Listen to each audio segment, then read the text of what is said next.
everybody, coming at you on the ones and twos from the T.H.O.R studio. It's your boy, JTC. We are kicking off something this week, something exciting. It's going to be an exciting week, everyone. So we're going to keep you excited as we are as we build this week. But I decided to turn this week into a theme. So I'm calling this week Small Business Week.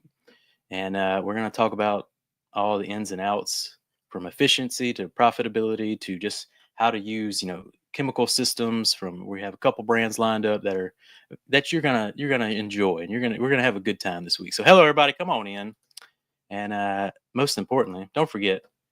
Let me present my screen here. Let me remember how to do this. If you go over there to your favorite website, thehouseofrags.com, hit that home page, you scroll to the bottom. Don't forget to check out the lightning flash sale of the day, which is Guardian Trim and Tire Dressing. Very good trim and tire dressing, if I do say so myself. Scroll past the beautiful bottles of Kativa. Great Korean brand right there. Oh, don't forget Clean by Pans there too. Scroll all the way to the bottom though. Don't get distracted. Look, because you're a man on the mission at this point. You're heading on down to the business program. Give it a click. Take control of your business spending. So we got 35% off detail code, 20% off towels, and 15% off everything else. It's that easy at T.H.O.R. We give you the layup. All you gotta do is slam dunk it. So sign on up, get you some good discounts, that kind of deal, and we'll get you started with the profitability portion of kind of today's episode. What Small Business Week? You're in it, enthusiast. This is it. So today we're kind of starting it off. I set you up with two of my favorite guests, the DIY crew. And why are we just waiting around? Let's not waste their time. I know they've been grinding out here, having a probably long day. So let's get them on. Bam! Oh, look at these beautiful faces. How's it going, Jamie? It's going so good. Could you play that guitar music again? Because we were jamming out a little bit. I want people to see what we saw. Look. Let me get you going. This is what was happening backstage. I gotta get you fired up on a Tuesday evening because right, I know y'all been grinding in Omaha at the DIY studio, right? Yep. Not grinding, just having fun, making a few videos. Pumping out the content. Yeah, Ivan thinks it's all fun, he can wash a car just any hour on any given day. It's all fun and games to Ivan. No big deal. Nick, you surviving over there?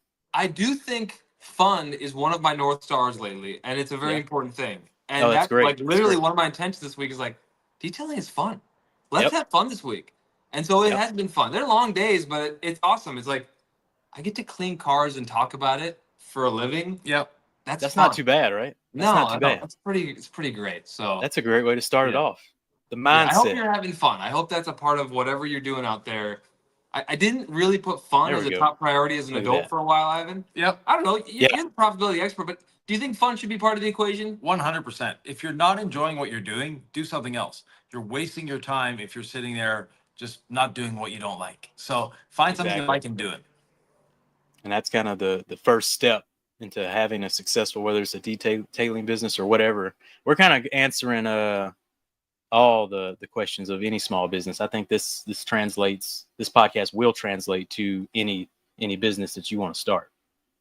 Is what I think. I think Ivan doesn't only just preach towards just the successfulness of detailing businesses, but you can put just the mindset in general, like y'all said, the fun mindset, being efficient, being profitable. It translates to all forms of walks of life, wouldn't you say? 100%. It's something that whether you're running a detailing business or a restaurant, you're working in a factory, it doesn't matter.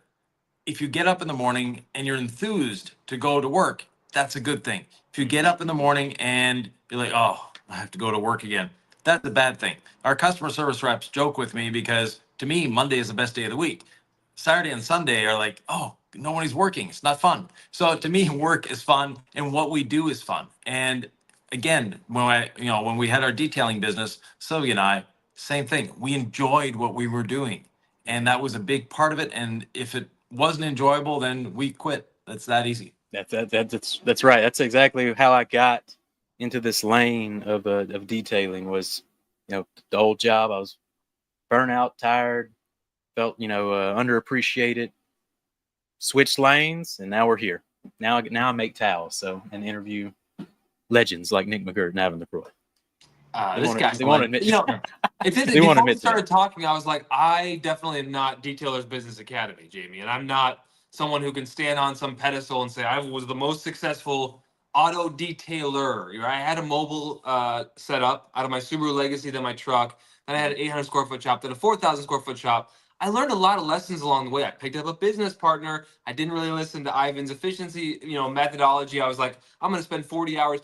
So I got a lot of customers, but I was a little self-conscious. And then you were like, well, Nick, DIY is also a small business and you guys are doing great. And I'm like, oh yeah, okay, all right. I belong here. Because I mean, you're the guy who coaches businesses. I would never coach a business. That's not where I feel like I'm strongest, but I'm grateful to be here. We are a great team. So thanks for having us on, Jamie. I'm great to have y'all both on. Kind of short notice. I was like, you know what? We need someone to kick the week off right. And DIY Detail is the perfect place to get us started. You get the party started for all the good people out there. So I got some kind of business oriented questions. Can't talk today. Real thirsty, real dry out here. It got hot and it's the pollen. Pollen season is bad right now, people. All right, tearing me up. Anyway, let's make your business efficient, profitable, and most importantly, successful. So first up, Ivan, how important is a SOP, or better known as a standard operating procedure? Extremely important. It comes down to A, efficiency, B, quality, because your employees, if they have a standard operating procedure, an SOP, they know what to do, when to do, and how to do it. Without that, it becomes very difficult. Now, I recently visited Jamie's shop. You can see the garage audit on the House of Rags Media. But when I was there, I noticed you had a few inefficiencies and pointed them out. But that is something that if you had a standard operating procedure, if you were to bring an employee in, you need a standard operating procedure, because telling your employee every time this is what you have to do, as opposed to do this and they know exactly what they do. Wash and wax the car, they know exactly what they need to do. Or wash and decontaminate, they know what they need to do. If you have too many variables, too many choices, and no real standard operating procedure, because today you feel like doing it this way and tomorrow you feel like doing it that way, it ends up being not successful, not quality, because your employee doesn't get the muscle memory and you don't get the muscle memory for that matter. One of my coaching customers that has the best SOP I've ever seen, he has no intention whatsoever of ever hiring an employee. The only reason he went through the exercise of building out perfect SOPs, and when I say perfect, they're like, the guy could write a textbook on SOPs, but his SOPs are designed beautifully that any 10-year-old could walk into a shop, as long as they can read English, pick up the SOP, know where to turn the lights on, where the buckets are, how much water to put in the bucket, how much soap to put in the bucket, where do you find the soap, where do you put the soap when you're done, what do you wash the car with, where do you start on the car, etc., etc., etc.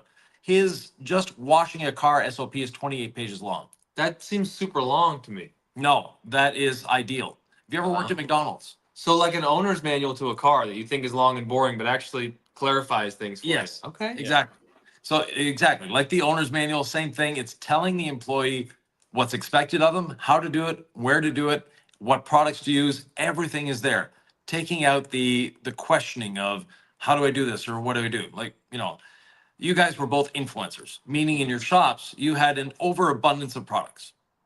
With that overabundance of products, if you tell your employee, go wash that car and put a sealant on it, they open up the cabinet or they look at the shelf, there's 26 rinseless washers, there's 34 soaps, and there's 18 sealants. Which one do they pick? They don't know.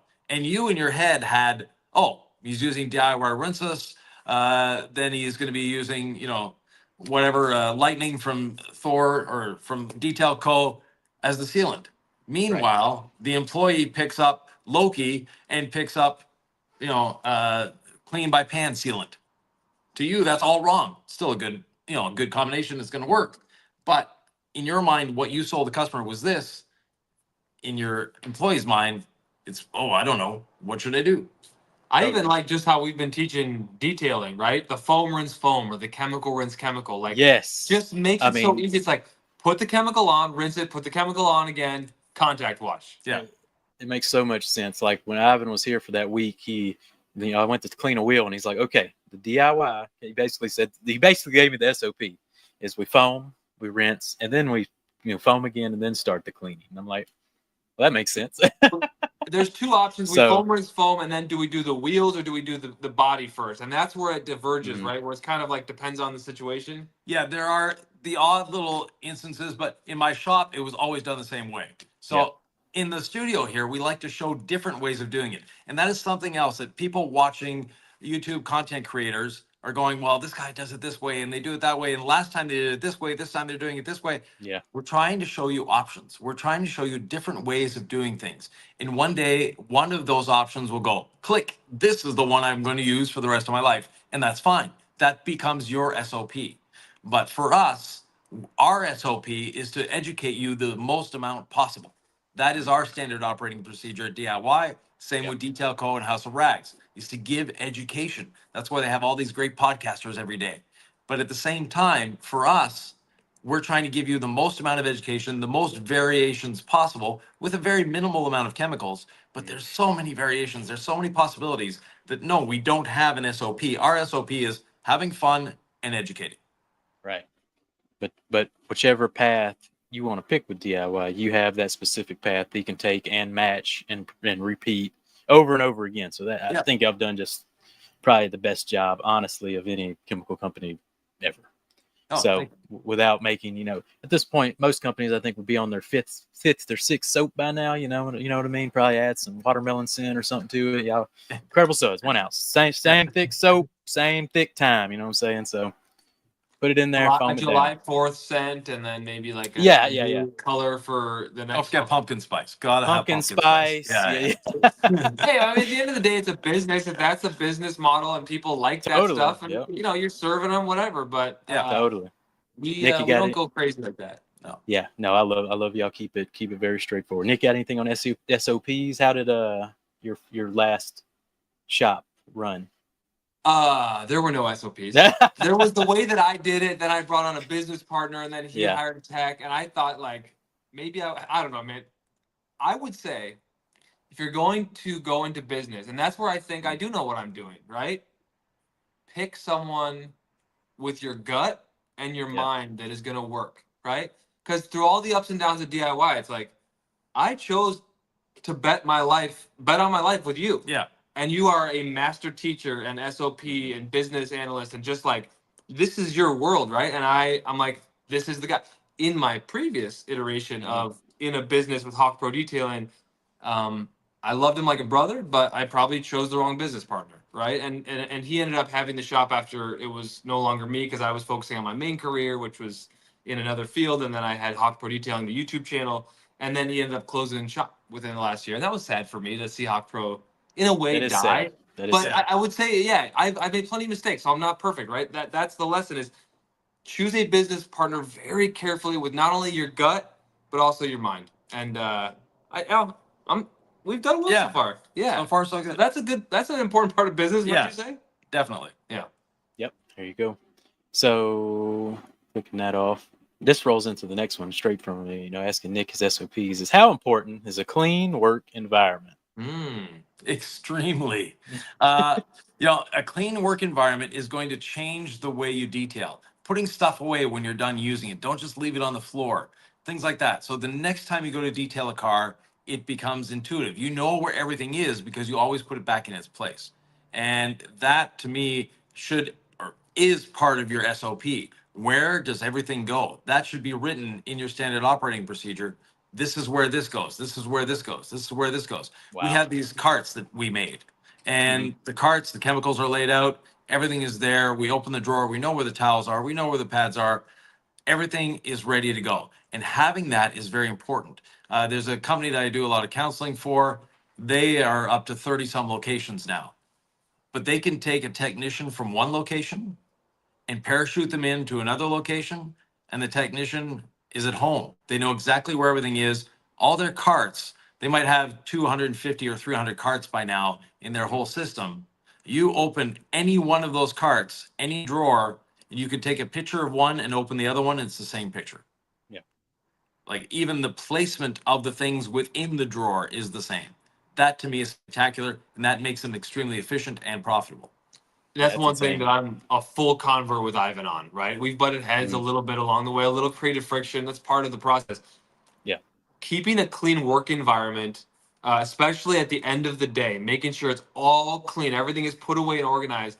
That's like set a tone. I mean, even before we met, I started making my bed probably like 5 years ago, and it's a game changer to have Yep. things clean, dude. 33 years of my life, I never made my bed. Like, it's a beautiful thing. You make your bed in the beginning, you keep things where they're supposed to be, you put them away.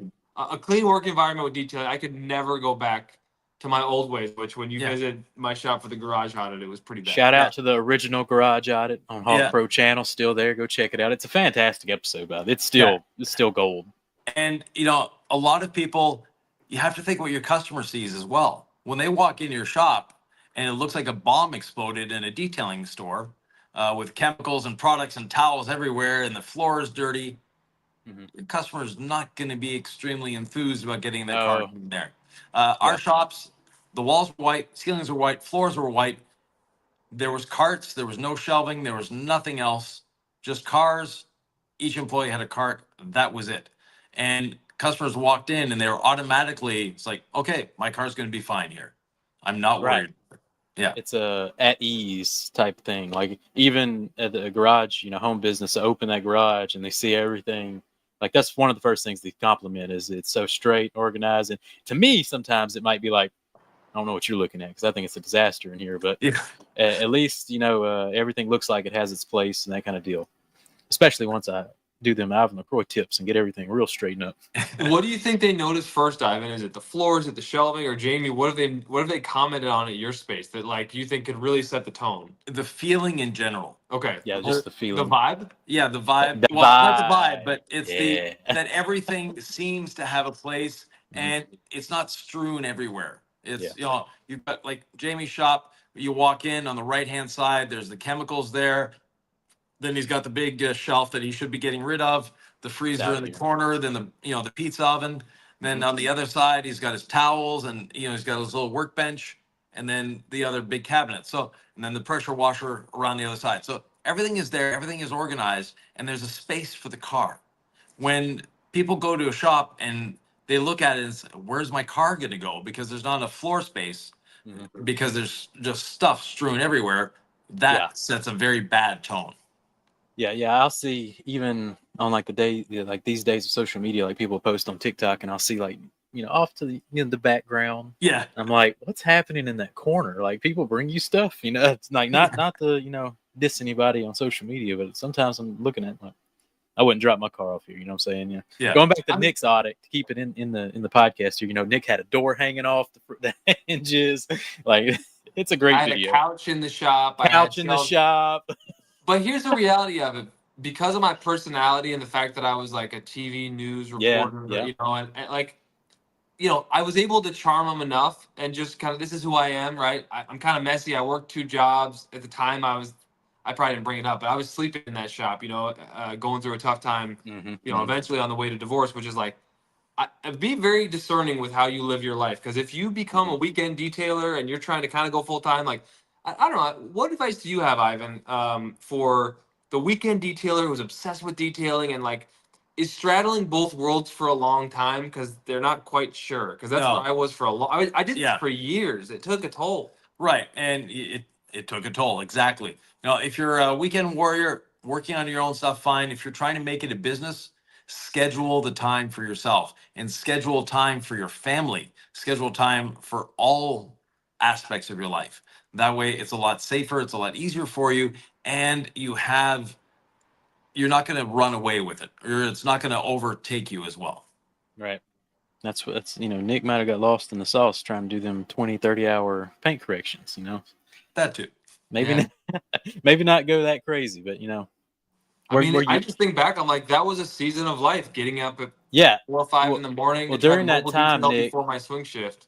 Were you happy doing those like 20, 30? Like, did that bring you joy? Like the actual joy? I really loved it. That's crazy. Crazy thing. Yeah, I loved it. I don't know. You love the detailing part, but you didn't like going into the newsroom. No. I loved detailing, and that's why I did it. Like, I couldn't have done it if I wasn't enjoying it. Like, right. I loved mobile detailing. I loved the detailing aspect of it. That's insane.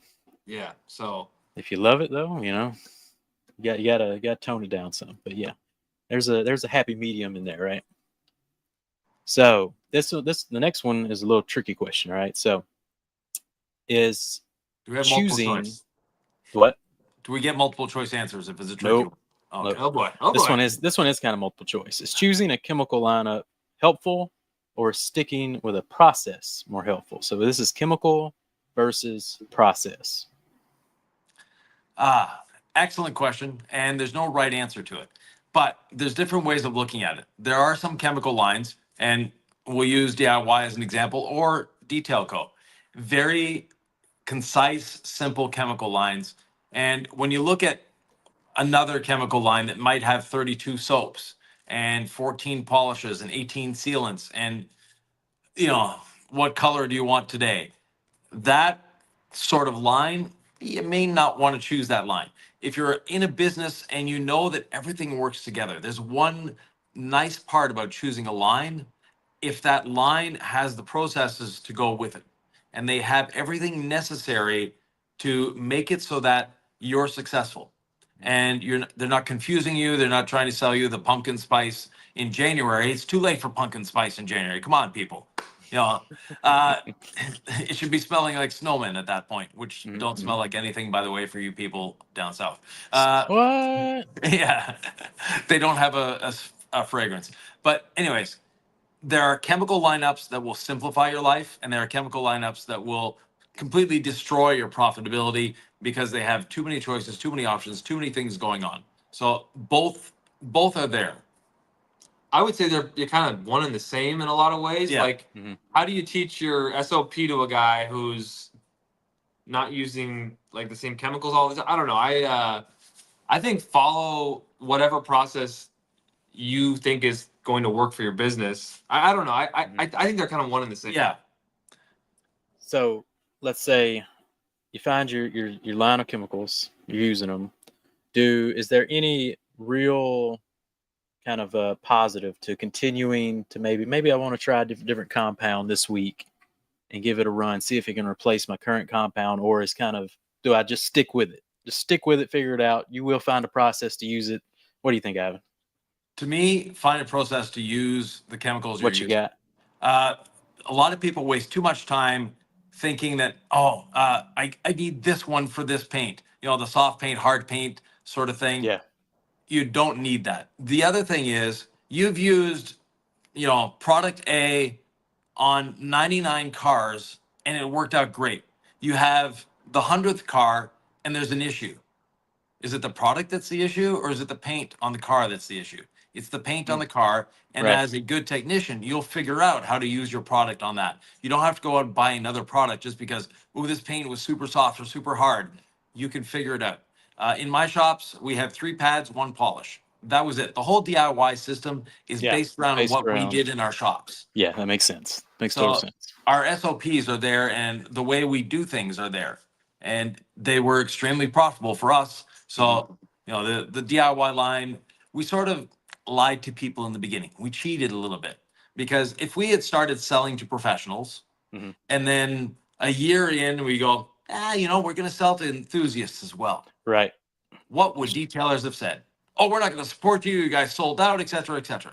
Instead, we started selling to consumers knowing that our products are 100% aligned for the professional. Yeah, but we said from the beginning, these are professional grade products. That are easy enough for the enthusiast. Yeah. And I do want to add, I admired Ivan on the internet when I watched him early on, but I was also like, is this guy full of crap, right? Because I had tried some of the products, and if it doesn't work in one situation where variable A and Z are different, but we have been in the shop now for 2.5 years, and we've just detailed hundreds of cars. The polishing system, when I see how happy people are with paint now, it blows my mind. And the paint isn't close to perfect because we don't want to get perfect paint. There's no such thing. And when we're removing that much clear coat, we're damaging the car. I used to spend so many hours going after just ticks with my foam finishing pad. I watched us send this vehicle out today. Yeah. And the guy was so happy. It's 10-year-old paint. And there are some burn throughs that were there already. And we did a rotary jeweling step. We just glossed the paint up and we ceramic coated it. And over the burn marks and all. Yeah. he didn't care about the burn marks. He knew about those before. Knew, What I'm saying yeah. is, he was so stoked at how amazing his paint looked. Mm-hmm. Mm-hmm. And seeing you tell me it's enough, that's good. Like enough to realize, when can I stop? Yeah. Because on the internet, I assumed everything had to be perfect so I could impress other detailers. The one polish system with the multiple pads, I wish I knew now what I was doing back then. I wish I knew now. Yeah. About when it's acceptable to send the paint. I would have been more profitable. I would have had more time with my family. Like, Yeah. that's where I lost Exactly. a lot of hours, was chasing paint perfection. Yeah. And it wasn't worth it. No. Yeah. I mean, literally chasing, like you said, the ticks. Like, if you don't know what a tick is, I remember Nick made this video that comparing compounds, and one was leaving the most minuscule, little mark on the paint. Yeah. And he was zoomed in and microscopic, and look at this tick. Like, Nick went hard in the paint with videos back in the day. So Yeah. it's funny. Yeah, it's funny. I When you was were very probably critical with my products because I was going for that. I was like, I will be the showroom. I will be the perfect. I will be the 10 Right. out of 10. I will give it my all. Have you ever seen the car in a showroom? They're nasty, right? Yeah. Yeah. Right, That's a good yeah, point. But that's how I got away with a messy shop, is like, I did that enough, and people, but it's just, how many times can you work that many hours for such little pay? So anyway, Yeah. dude, don't go for perfect paint. Listen to Ivan. The paint correction system that you have been teaching for a long time, Yep. our DIY system now, it's phenomenal, man. Like, and I've seen the customers be so happy, and that was the proof of concept for me. Yeah. Because they were happy when I did it, because I spent all those hours. And I don't stress out when we do paint corrections anymore, Jamie. I used to be so stressed out about it. And that's where the SOP comes in. Yep. keeps you focused. There you go. Absolutely. Preserve the paint. Everybody's agreeing. Conway, we use processes. Not all chemicals are able and equal. Knowing what you're doing with a product is always better. Yeah, I agree. Not always Yeah. a product to solve the issue. So there you go. I think we're on to something here, fellas. What we else? have the DIY Detail Facebook group, Yep. and someone will post, "I'm having problems doing this." Mhm. Some people will ask, "Okay, what product are you using? What process are you using? What pad? Whatever." If we're talking polishing paint. Yeah. Other people will answer, "What do you have on hand?" Because some people, their answer is, "Buy this," as opposed to, Right. "Hey, what do you have on hand? Let's solve the issue with what you have now." And Mhm. that, to me, those are the best answers. Just saying, "Go out and buy this," not necessarily the way to do it. Just because you have success with a product doesn't mean someone else has success with the product. And it could be their technique. It could be the fact that they had the polisher turned up to 6, or they had they're using an 8mm DA trying to cut, things like that. I love our lineup from start to finish. If I were a professional detailer, the only thing I would say is, like, if I wanted to use a hot water extractor, if I were to go about this Yep. detailing journey again, and Jamie, you could share that. There may be a couple of janitorial carpet cleaning chemicals that I would use in a pinch. They've spent, decades harnessing all of that experience in chemistry to know how fabric and upholstery works in certain situations. Look, all clean, DIY detail, rinseless wash. Start there. Those can be very effective for you. That's the only thing. Other than that, like, our system is great start to finish. Like, tree sap remover on tar, Yeah. or like potentially road. Like, we have a plug and Yeah. play system that I think works great. And there's one product we don't have, and this is a shameless plug for our friends at Detail Co. But there's a product we don't have, and we were actually working on one, and then we tried Renaissance. We stopped our R&D. Yeah, it was game over at that point. It's like, no, we're just going to tell people to buy Renaissance. It's They did that it. good, people. So just wanted to point that one out there. Yeah, because Ivan, you were pushing Cheap for a plug, I like microfiber it. for detergent Yeah. since the beginning. Yeah. They're hard to make. It's a puzzle. Well, our chemist, they gave us samples, and it's like, nah. Yeah. My free and clear and vinegar is still Yeah. doing the job. Tried Renaissance, it's like, okay, the free and clear and vinegar are gone. They're gone. And It's a challenge. no other one I had tried before, from our samples to the ones that are commercially available, had done that. So kudos to you guys. Any There you advice, Ivan, for a washer and dryer setup in your shop, in your home? Should you have a separate one from the laundry so as not to upset the wife? Like, what is your washer and dryer knowledge based on your decades of experience? Cleaning detailing towels is not going to make your washer and dryer dirty. If it's going to make your couple last longer, get a separate one for the shop. The other thing is, if you're in a shop situation with employees, in the dryer, unplug the heating element. They can put it up to high, and they're still not going to bake the towels because there's no heat. That's the move. Yeah, one big tip I missed on our microfiber episode was clean the washer and dryer before washing. Like I always wipe down the entire both of them, clean them Yeah. up real good, just real quick. Make sure there's Yeah. no lint because wife could have just did who knows what in the Right. laundry. So if you put your towels through and she just did washed all, let's say the fuzzy bunnies, the stuffed Yeah. animals or something, all that fuzz is gonna get in your towel. So clean your equipment is a good one for home washers. Yeah, people get it all wrong. It's the household stuff that can contaminate the detailing towels, not the detailing towels that can contaminate the household stuff. Yep. Exactly. All right, well, let's move on to the next question. That was a great one. Chemical versus process. That was a good one. Next one. Is hiring an employee any important to efficiency in the long run, Ivan? Yes and no. So if you want to grow your business, yes. If you want to be an entrepreneur and a business owner as opposed to a technician, yes. But is it necessary? No. I know a lot of people that are single technicians. They're doing 250 a year by themselves, having fun. They're working, 30, 40 hours a week. That is great to me. That's a successful business. But it's not a business they can sell. So they have no exit strategy when you do that because you are the business. Yeah. And if you're not concerned about an exit strategy, if you're not concerned about selling your business at the end, great, keep on going. If you're not a people person and working with someone else would make you, potentially liable to, a lawsuit for killing someone, then you may not want to hire an employee. But if you want to scale, if you want to grow, hire an employer sooner than later. Boom. This is drop the mic right there. Making a business to sell in the future is a step, I think a huge chunk of people don't even think about. So great tip there. That should be the first day you open your business. You should be aiming at selling it. So don't name your company Jamie the Cleaner. Bad idea. Well, if you find someone else named Jamie in the swamp that wants to clean cars, then you might be able to sell Jamie the Cleaner. No, with your notoriety now, you'd be able to sell it. But it makes it difficult. So it's having, from the first, starting with your name and things like that. And, license your business, insure your business, and then get an employee. And for those of you in the US, a 1099 is not a good idea. A 1099 employee that's working for you 40 hours a week is not a 1099. And the IRS, if they still exist, well, you never know these days. But anyways, they will come after you and you will pay fines. So a 1099 is not good for anyone. Actually hire the person.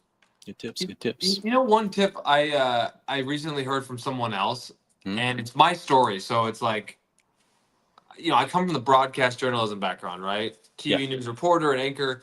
And I was interviewing Chris DiGiovanni from Detailers Roadmap, and he's like, get on camera. The minute I got on camera, Chris said, I kind of 10x my business. Now, Chris was with O'Byrne at the time that I met him back in the day with David Patterson, and Chris was the one who was calling me. Yeah. And he's like, hey, I got this product I want you to try out. I really love your channel. Like, I'd love for you to be one of our ambassadors or whatever. But I didn't know what his face looked like. I had no idea. Was he big, small? What I didn't know what he looked like at all. And now he's such a public front-facing guy. But he says, get yourself on camera. Of course, that's what I did. So I'm like, well, I can't replicate my story because I'm an individual and I had this background. But I don't know how you feel about it, Jamie. Like, I thought of Jamie the Cleaner, right? It's your own brand. Yep. Getting on camera, even if it's a big business, it does help. And I mean, we have two spokespeople as the faces of the brand. I don't know if it's for every brand. There's some brands that don't have faces, but it certainly does help, I think, to get your butt on camera. And you'll get better, but it takes reps. You got to get the reps. Just start. It doesn't have to be perfect. Just start. You'll learn along the way. Yeah, 2025, you better get comfortable with being in front of the camera. Yeah. And you didn't start being an on-camera guy, Jamie, right? Do you have any advice for how you've grown? No, even I'd say like halfway through my career here, I've did the what's it called, first person kind of view where you're just watching me kind of work. Half my YouTube is you never see me. Yeah. So what's funny is when we went to Chicago at that event, which Chicago Auto Pros a couple years back, like people would come out to one of the tables and they would be like, I love that video where you had the guy and you did this, and they're like, it's him. It's this guy. And I was like, okay. So no, they were seeing what I'm doing and digging it, but they didn't know who was actually they weren't paying attention to what profile, was kind of making the videos, that kind of deal. So that kind of was an eye-opening experience. You got to turn the camera this way, kind of get in front of the camera. So interesting, interesting there. Definitely get in front of the camera. Nick, employees. Let's get back on track here. Did you ever have any employees that kind of deal with Hawk Pro? So I had a business partner, and then we hired a technician, and it was a difficult road. But I think that's a thing I got to look in the mirror and be like, that really is a reflection of me. So I don't have any advice for hiring employees. We've had a great job. We have a great team at DIY Detail, and those have been big, bigger picture decisions. That wasn't just my choice, but Yeah. I mean, I think be very discerning with who you choose to bring on. Do you have any thoughts on that? Yeah, for me, we never hired anybody that was looking for a job. We headhunted, and we always hired. If we were booked out 4 hours, we hired. And a temp service is a great way of doing that. A temp service has a lot of advantages. You can hire someone that has a janitorial background at the temp service, and there's a lot of temp services that do janitorial. If they're used to cleaning someone else's toilet, washing a car is not a big deal. And they know the meaning of clean. That's all we need them to know. We can teach them how to do it as long as they know what they're looking for, and clean is what they're looking for. So they can vacuum a living room, they can vacuum a car. It's not that big of a deal. The nice thing about a temp service, though, is these are people looking for a full-time job. It's rare that anybody says, I want to be a temp for the rest of my life. But at the same time, if that person doesn't work out, you send a text message to the temp company, and within a minute or two, the person just stands up and walks and leaves because they've been told to leave by the temp agency. That's it. It's that simple. So if you're upset or easily triggered by having to fire someone or having to get rid of someone, and you're afraid of that step in business, then start hiring from a temp service. It'll cost you a little more, but it'll pay back in the end. Another thing is, never be afraid to fire someone, because when you're firing someone, you're doing them a favor. You're not, people don't realize this. They might realize it, 6 months or a year after you fired them, but everyone will say that was a good decision. It's just I didn't have the guts to make the decision. Because if someone needs to be fired, generally speaking, they're not happy in their job. And if they're not happy in their job and they don't have the willpower, they don't have the knowledge, or they just don't have the caring enough to say, I'm not happy here, I'm going to leave, then you're actually helping them by pushing them out the door. There you go. Oh, this brings me to dang, what was I going to say? What were we just talking about? Firing, hiring, and hiring. Jamie, that takes me to, what is your opinion on like firing clients? 100% necessary. There you go. Yeah, those are tough conversations, but you got to stand up for yourself. It's very easy to fire a client without firing them. Sorry, we're not available. Your car doesn't qualify for this, or triple your prices for that customer. That, yeah, if I have when I first started out, have like a rough customer or something, or, it's not that bad type of customer, raise the price, and those clients kind of disappear, and then you get better clients. So yeah, they disappear by themselves. Yeah.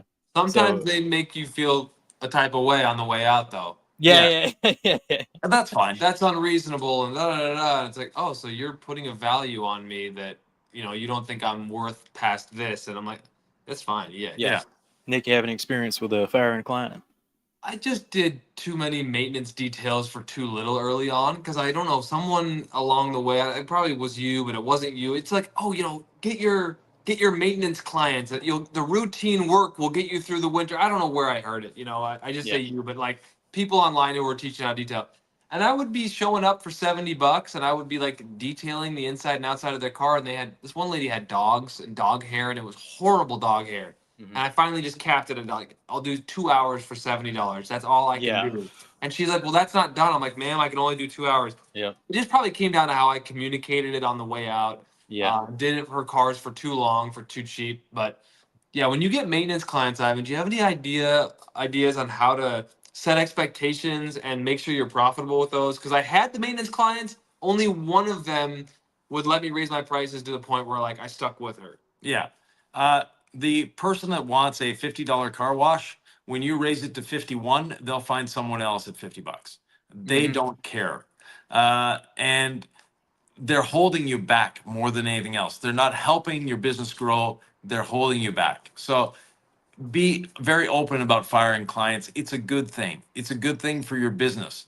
You don't need that cheap ass client that will, yeah. You Lay know, the smack down on them. Oh wow, I've been dropping a. no, but seriously, Advantage. the customer Ivan's that fired up you today. have done a $50 detail for Yeah. that took you 3 hours, when you raise your prices to $500 for that same job, you'll get cleaner cars, you'll get better customers, and you'll get more appreciative customers, because that $50 one will be the one that's looking under the seat with a magnifying glass going, I still see a shred of dog hair there, while the dogs are ain't waiting lying. to get back in the car.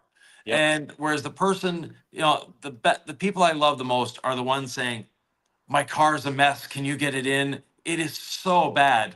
And those are the ones you open the door and get a pair of tweezers, take that one speck of dust out of the car and go, okay, we're done. You're looking for stuff to clean because it looks clean to you. They think it's a mess. It's not It's that so bad true. customer that you raise your price to.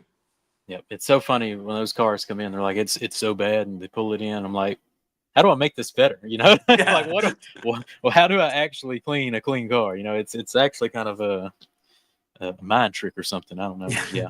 Yeah. Ivan, you got some awesome MTE videos. Where can they find those MTE videos at? Well, this year they can find them on the House of Rags on the Deep Dive podcast, but as well, the Detailers Business Academy. Yeah. It's sort of an archive now. I don't actively post there anymore, but it's still there. The channel is still growing amazingly. So thank you to all those people that watch it.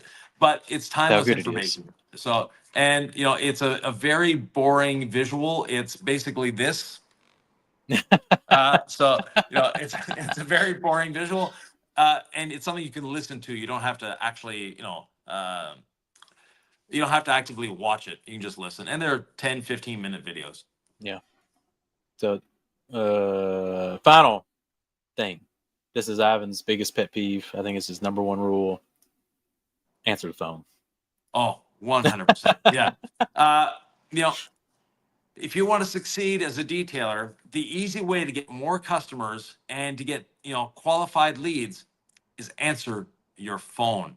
It's that simple. It's so true. Yeah. You call detailers. So go to, you know, I'm old here, open the yellow pages, right? Or go to Google. And when you go to Google, type in detailing near me. Great. Or just pick a city, detailing Houston, Texas, if you're in Florida, just for the fun of it. Call 10 numbers. There will be 7 that don't answer. Yep.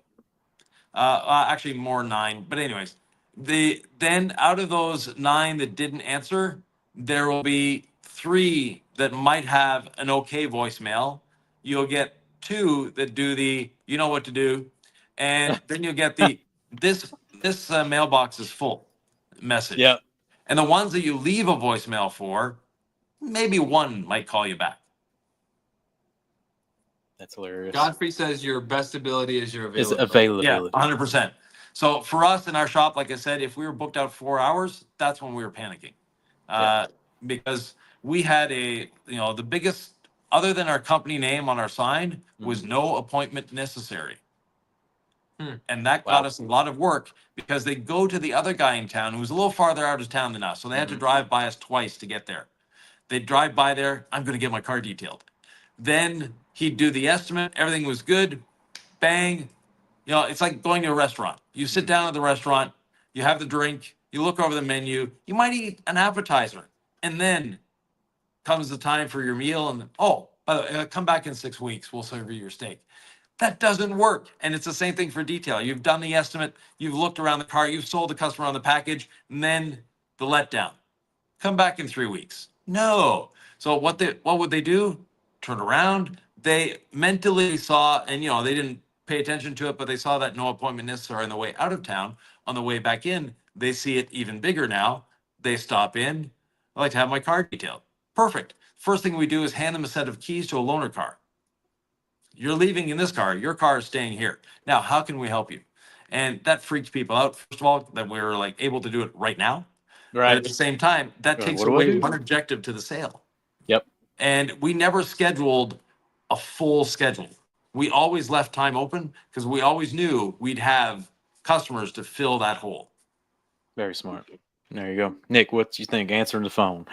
I'm terrible. I ain't gonna lie. I'm the worst. So Nick, how are you? I was gonna ask you, Ivan, what happens when you're solo and you're polishing the paint or you got the compressor going and you know a phone call could take you 20 or 30 minutes. You No, don't have you ain't the lying. time, Look, you get an right? old guy looking to figure out what wax you're using or something. It's gonna take you. Yes. Do you pick up the phone during the detail and risk losing your flow? Like, what do you do there? It's called a trucker's headset. So truckers headsets, Blue Parrot is the one I used.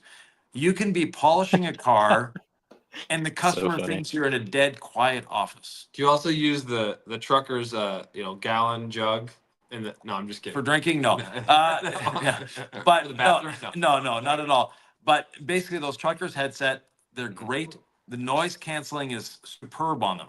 I used to drive a very loud convertible. Mhm. People didn't know the top was down, the wind through the beard, the whole thing. They had no idea because of the noise canceling feature on those. And the trucker that's got the big pipes, the Jake brakes going on, the windows down, he can talk to his wife all day long if he wants to, not a problem, because the noise canceling on those is great. Okay. That's right, Chris. Ain't using your service unless you pull out that can of turtle. Yeah. That's it. But so actually now the Apple AirPods, if you have those in, Yeah, they're good. Christian Biobombs actually told me there's a setting now. You pull it down, you hit the setting. If you can keep vacuuming and polishing and have a full conversation. So the technology now even takes that away, Nick. Like there's a setting now where you can just keep on working. Because one time, what's funny is I actually had Chris Giovanni call me one time, and I was in the middle of a paint correction, and I'm like, "Hey, buddy, what?" He's like, "Put the polisher down." So I wish I'd had that setting when he called me one time, but yeah, it's pretty funny. But let's get into your website, Jamie. Yes, the Details Roadmap does do JamieTheCleaner.com. And does that work well for you? It does. It gets me too many phone calls. I don't answer none of them because I'm busy with the war. Seriously. Yeah, no, their service is phenomenal. Yeah. Oh man, and, I keep thinking like if I ever did it again, like I fantasize about it.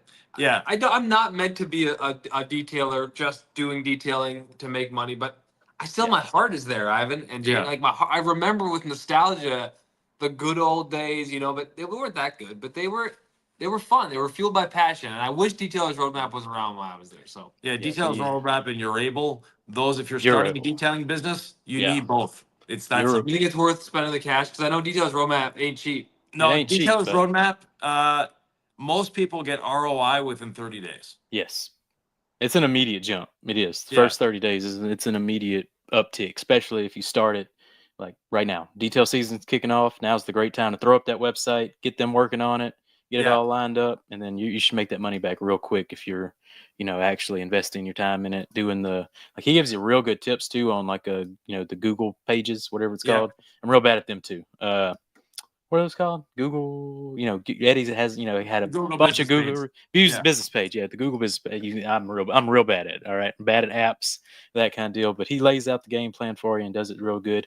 Let's get into some Q&A, fellas. All right. So people were dropping some questions earlier. Let me pull them up. If you got any more questions, start dropping them now.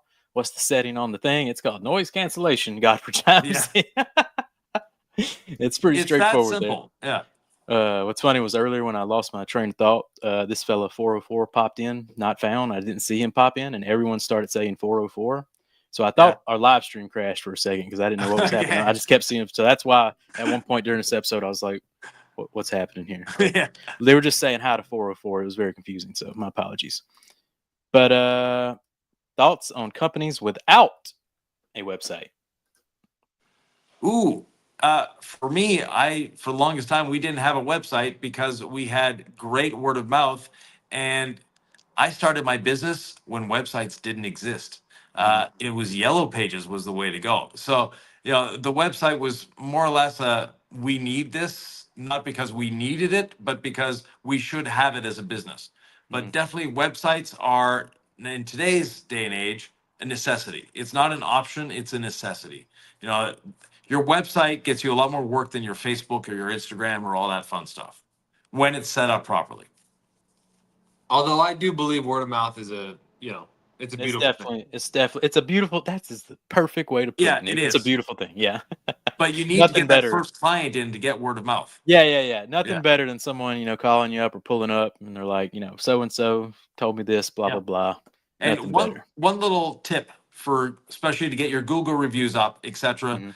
is very simple. When your customer's coming to you, send them a link for Google Maps and have them ask them to please use the Google Maps link to get to you. So like you're sort of a hidden place, so it's a Yeah. convenient thing to do that. Then when they get there with Google Maps, that's one thing. They use Google Maps to get there. Google now has proof that they have been to your place. A.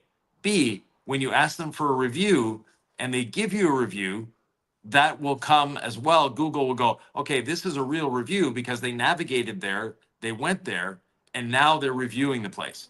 That Google review has a little more weight when it comes to Google. The other thing is, when you've been to places, and if you use Google Maps, you'll get prompts once in a while. Hey, you haven't reviewed this business yet. Did you like their service? So not only is your able giving them a prompt, but Google will be giving them a prompt for you. There you go. Nick, did you ever use a service like Urable? You're able? No, I never did. I did this pretty ingenious thing where like I found like the best spot remover. It was like NCAP Spot, DS2, and it was from a carpet cleaning supply company.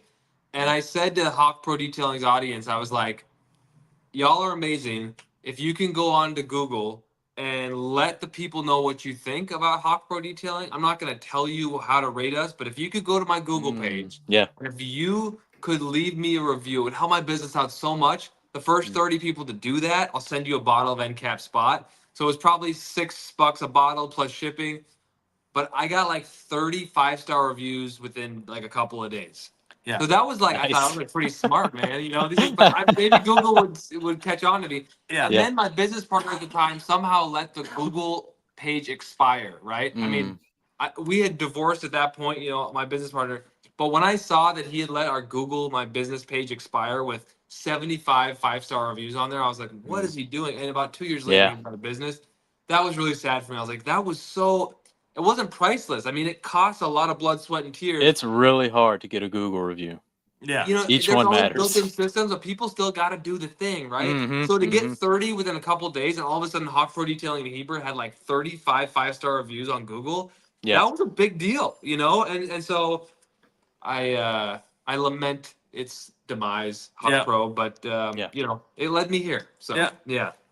Well, back to your. Did I answer your question? I can't remember. Urable. Have you ever used what's it called, a ROI or something?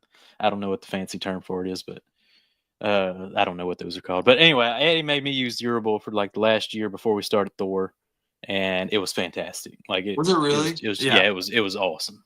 It was awesome. So I would do Urable. If I'm starting today, I would Urable Detailer's Roadmap, and like also you better be hungry and passionate. I knew it was 3 letters. Look. Yeah, CRM. CRM. Yeah. Don't go in this Not return on investment. half-heartedly though. If you better be ready to work if you're gonna start this business and go after it. Like you better be hungry. The detailing is the easy part. I'll say a one-man operation like Urable keeps you very focused, on track, lines everything up. It's great, especially if you can get unorganized like myself. It's a great tool to have. Bro Dizzle coming in with a DIY question. Hey, Yvan and Nick, have you given much thought on making a spray coating? So I'd say like a solvent-based spray coating like ADS Phobic or Nexen 365. It's been in R&D for about 2.5 years now, so we're close. Oh, snap. What are we looking for with this? Why is it taking 2 years? That's our R&D cycle for us. Oh.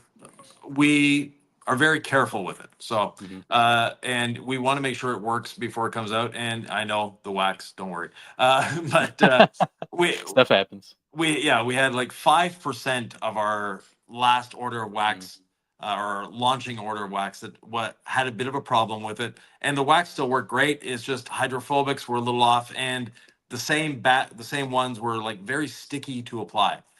So a few people had a bad experience with it, and it's because of content creators that we found out about it, because no one called to complain. No one said anything about it.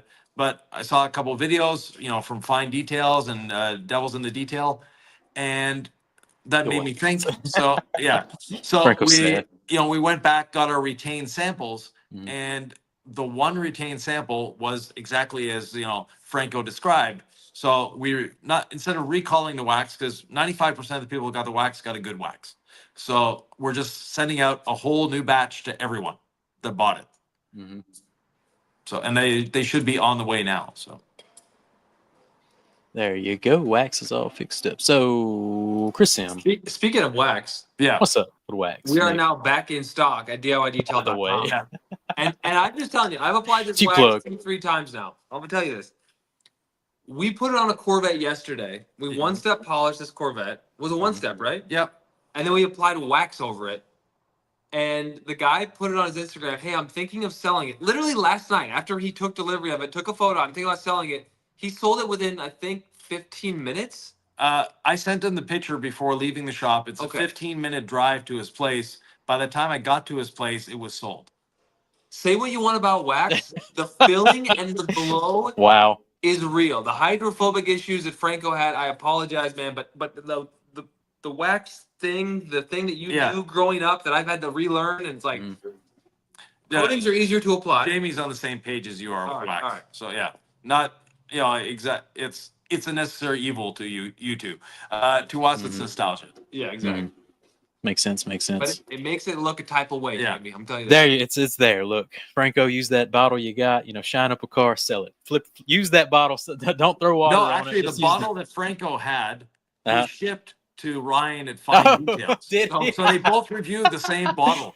So that confirms, that there's Yeah. something definitely messed up with that bottle. Yeah. Okay. So for a Makes newer sense. employee, is it better to have them do parts of the SOP until they master each, or have them do the full SOP? No, definitely parts. And one thing about having an employee is you need to provide a career. And a career path means a ladder to grow, a ladder to climb. Mhm. If they know everything first day, or you vomit all the information on them one day, Yeah. they're never going to be good at anything. So have them start with one thing, master it. And part of our SOP was, okay, it's going to take you 4 days to be able to do this by yourself in X amount of time. And at the end of that 4 days, if you're not able to do this procedure in this amount of time, that means you have failed, and they automatically fire themselves because they know that, hey, I couldn't do this, whereas everybody else did. Or, there might have been a systems error on our side, and, something that we didn't explain properly. But we'll look at that and say, okay, you're on your 4th day and you're not able to do this. We need to reevaluate. Is it you that's an idiot? We never say that, but is it you, or is it was it something in our SOP, or was it something that the trainer didn't communicate properly? Mhm. And most of the time, it was just the person was an idiot. So they were gone at that day. Yeah. Nick, do you ever get the you've spent 2 years of DIY now. You know how to grow an SOP better, how to run a shop more efficiency. Do you ever think one day you'll restart up the detail business just to see how much more efficiently you can run it?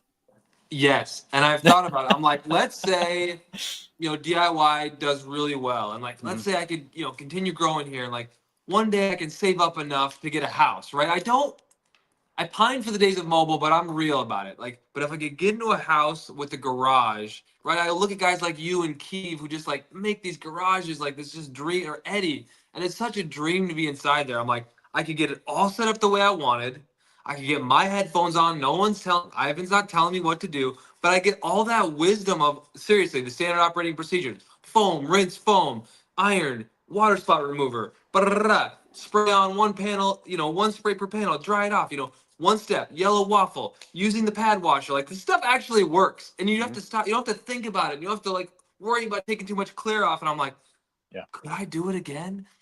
I know Chris from Retailer's Roadmap. I could get your label, like, Get a website going. dude, I fantasize about. Yeah, I do fantasize about Jamie, and I don't know why, but it's a good question, because it's like, because the passion for the cleaning is still there, man. Yeah. Right. Then I'm like, maybe I could make some video, but it's like, wait, I'm doing all those things, but it's like this is like a much, you know. You got a whole other company, yeah. I kind of think of it. I'm like, if Ivan can do it in his 50s, like maybe it's a retirement plan. You know, like guys like Ron. You know, in the chat, shout out to Ron. I believe Ron's a retired firefighter. Yeah, like, exactly. It's just guys who are like they're proving it in like different decades of life that it can still be done, right? Oh yeah, you can detail. You know, as long as you can move, you can detail. Right. So it's not that difficult of a thing to do. Yeah, but there you go. I don't think I would ever want to do that while I'm doing DIY. It's hard to believe, but this is a full-time job. It's just the content side of it, you know. And so that's why I want folks out there to hear this. It's just I encourage you, get on camera. Just start. They want to see your face. People like, know, and trust you. If you know, they want to like, know, and trust you, right? So you know, and just try things. And if it does really well, then you could run a Facebook ad on it. But speaking of liking, knowing, and trusting, have you subscribed to the House of Rags? If you haven't, you really should. Yeah, hit the button. It's down hit there. The notification bell too while you're there. There you go. Join the Facebook group too. Look, Steve, let's Hawk give them Pro a second. YouTube. We'll just talk amongst us here. We'll give them a few seconds to do that. So anyways, you know, today we did a really cool car, one of 750 Subaru. Nick was like all over the place because it was Subaru. Yeah. Okay, we'll get back to the people now that they subscribed. I hope you subscribe. But I have my keg from Scott Graves. Yeah. And I just got an inflator off Amazon. And I just you're got this 2015 Jeep. So when I get back to like Utah, dude, I'm gonna be rinseless washing this, and I might pull the camera out and do a Hawk Pro version 2. There you go. About that. You never know. You never know. Look, Legacy sponge on a stick. Ivan, where's Glossy, this? Yeah. So Glossy, Chris, we have something even better than that coming. There you go. I've been so excited about this. Yeah. So we got our final prototype in today. And, really? Yeah. So we'll launching that into production soon. But Buckle up, everybody. Yeah. So That's basically, washing big vehicles with a stick because you know. I own a bus. I know what it is. Jamie, you know, washed half my bus and he was tired. Yeah. I needed a break. No one is like you, all right? This guy he doesn't stop. Yeah. He doesn't stop. But anyways, so we have a solution that is very unorthodox. And it's not a sponge and it's not a mitt. Well, I will just tell you something. Like Look, the conversations we've had in the past, it was like, why not do a sponge on a stick? And it's like, what does Ivan always say about the rinseless wash sponge, Jamie? What is that? It's on the verge of dripping. On the verge. Yeah. Oh, yeah. How do you? Right. Right. Okay. I see. Yeah. How do you get the stick? That friction point. Yeah. How are we going to do that with a sponge? Because I'm not dunking it and pulling it to me and squeezing it and then doing. I'm just dunking and going. Yeah. So part of the R&D process, I actually did make a sponge on a stick, but the part of the R&D process was having a special bucket, like a mop bucket almost, to squeeze it out. And that was just too much work. You know, I'm inherently an extremely lazy person. So if it feels like work, I'm doing something wrong. And that felt like work. So I went a completely different direction in the R&D process. And now we're here. So we'll be making a video later this week on a friend's Tacoma.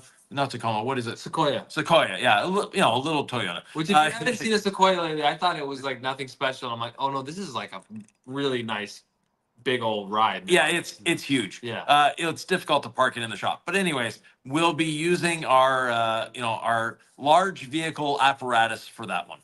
I can't wait for that. So sneak peek's coming. Yeah, sneak peek is on. Everybody wants a sneak peek, but sneak peek's coming. Ghost. $25 gift card if we can hit 100 viewers. Hey, I'm down. I'll match it too. If you get us to 100 viewers, we're not like DIY over here. Y'all were at like 300 the other day on y'all's exciting live stream. That was really cool. Chris here. He wants someone to do his M4. How long y'all guys staying in Omaha? Y'all need another vehicle? Yep. Bring it by on Thursday. Bring it by on Thursday, Chris. If you don't know where we are, send me an email, ivan@diydetail.com, and we'll get things set up for you. There you go. Is it possible to be a C6 installer and have C6 shipped to Hawaii? Actually, we have a C6 distributor on the island. There you go. So Shay's Luxury Detail. And if you go to the website, you'll find it there. LVA, large vehicle apparatus. I don't know. LVA is like, when Ivan's like, we need to call it something different than a clay towel. It's not clay. It's like, how about the perforated synthetic decontamination towel, the PSD? I was like, It doesn't have a ring to it at all. But so sometimes they're very technical terms. But Well, I like to name things what they are. Like Yeah. our iron remover is called iron remover. Our rinseless wash is called rinseless wash. Yeah. Our water spot remover is called water spot remover. Our sponge is called a sponge. So, Mhm. you know, Yeah. we don't like having the fancy Pretty names straightforward. that you don't know what it actually is. Mhm. So, yeah. But no, it's not going to be called a large vehicle apparatus. Don't worry. Oh, It's man. just, we're trying to, keep it a little under wraps, Mhm. letting you know that it's coming, but it's a little bit under wraps at the moment. There you go. No, Mike, we don't have to worry about this one being in legal limbo like the pad washer. There you Do you go. have any updates for We're the people? clear. No, we don't have any updates. Lawyers take their sweet time. Yes, they do. Thor Hawaii is actually coming real soon. Stay tuned, and we'll get that up and going very shortly. Yep. Thor Australia launched this It's past on. week. Yeah. Yeah. At thehouseofrags.com.au. So go check it out if you're one of our Australian How about visitors UK here. and EU? Hey, they're there. They're there. Oh, Yep. excellent. If you're in the area, all you got to do is click on the homepage of the US site, and it transfers you to the right website. So you don't even have to have the specific Excellent. link. Yep. Easy peasy. All right, fellas. Well, I think we did it. I know y'all were probably tired from a long day of working hard, that kind of deal. Oh, Nick looks disappointed. You want to go another hour, sir? What No, you- I say that was a short little podcast. Yeah. 6:30. We'll probably be here for another, 2 hours. 4 hours. Jeez. We did until past 10 for the first 4 days, and then I Mhm. said, Ivan, it's too much. Too We gotta- much. let's- Too let's much. cap it out a little earlier. It's but this man, he'll detail from 8 to midnight every day, Yeah. and he doesn't stop. So when he tells you he's been working on stuff and R&D and his new He's doing it. his new large the LVA The is gonna be LVA, fire, the okay? large Triple vehicle fire emojis apparatus. for the LVA. It's going to surprise people. So, but Yeah, I can't even wrap my head around after we turn off the live stream, we'll show you what it is. Oh, I get the sneak peek. All right, people, we got to Yeah. wrap this up. All right, look here. Shout out to Glossy Chris. He retired at last unit 58. Watched all the DIY videos for 6 months. Set up my garage. Opened my business. Past January, done 6 vehicles now with DIY coatings. Oh, Thanks thank to you. DIY. There you go. It's Yeah. the motivation you need is I love on the when you DIY hear it, channel. when you hear real world feedback, that's when it hits. Like, Right. Like, Yeah. okay, this is awesome. Like we're Yep. impacting lives and Yep. getting results. It's awesome. So There you go. Yeah, I think we're going to wrap it up here, fellas. We appreciate you. That's kicking off Small Business Week. I'm going live again here shortly with the BioBombs crew. We're going to talk marketing in 2025. So that's going to be a fun one as well. And we got some surprise live streams coming the rest of the week. Is DIY doing anything exciting the rest of the week? Nothing special this week. We have our regular, our regular videos coming out. We have now a Monday night video. So this is a new addition. So a Monday night video, you won't see Nick in those. It's just Sylvie and I do a lot of extracurricular detailing. So you have that there. Then you have Wednesday, Friday, Sunday. The deep dive or the garage audit on Yeah. Saturdays. On Saturday and Nick Nick at night on Nick at Sunday. night. at on 8 p.m. Eastern Sundays. Standard Time on the House of Rags YouTube. There you go. I think we got to go out rocking it for the people. Hit a little air guitar. We'll see y'all. I'll see you in a little bit. We'll see y'all next one. Shout out to the DIY crew. It was a good one. See y'all.